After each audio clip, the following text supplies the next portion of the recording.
अस्सलामुअलैकुम। अल्लाह ताला के फजलो करम और शुक्र के साथ आज की वीडियो का करते हैं आगाज़। सबसे पहले आप हमारा channel history with Adnan subscribe कर लें। यहाँ पर आपको हिस्ट्री के रिलेटेड वीडियोस देखने को मिलती रहेंगी। आज की वीडियो में हम देखेंगे शेख सादी रहमतुल्लाह अलैह का एक वाक़या। आइए वीडियो का करते हैं आगाज़। हज़रत सादी रहमतुल्लाह अलैह फरमाते हैं कि मुझे बचपन का एक वाक़या याद है। मैं वालिद साहब के साथ ईद की नमाज़ अदा करने ईदगाह गया था। वहाँ मैं दूसरे बच्चों के साथ खेल कूद में मशगूल हो गया। फिर वालिद साहब का पता न चला कि वो किधर चले गए। अब तो मैं चिल्ला चिल्ला के रोने लगा।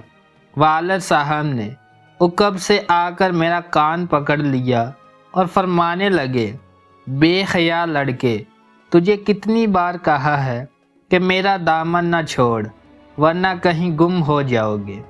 इसी तरह जो शख्स अहले अल्लाह का दामन छोड़ देता है और मन बच्चा अकेला रास्ता तय नहीं कर सकता, क्योंकि वो रास्ते से वाकिफ़ नहीं होता।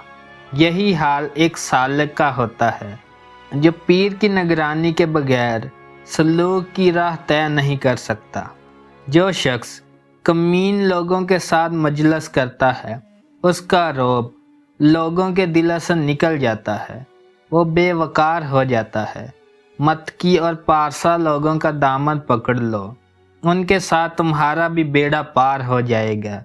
इसमें शर्म की कोई बात नहीं। जो आरिफ अपने बुज़ुर्गों से शर्माता है वो महरूम रह जाता है।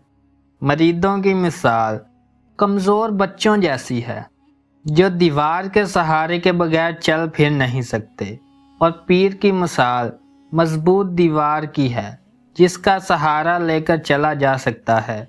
इसलिए मरीदों को चाहिए कि वो पीरों के इल्तफ़ात हासिल करें ताकि उनकी मदद से वो बच्चों की तरह चल सकें। अगर आपको वीडियो पसंद आई है तो लाइक, शेयर एंड सब्सक्राइब करें। आज की वीडियो का करते हैं इख्तिताम। अल्लाह हाफिज़।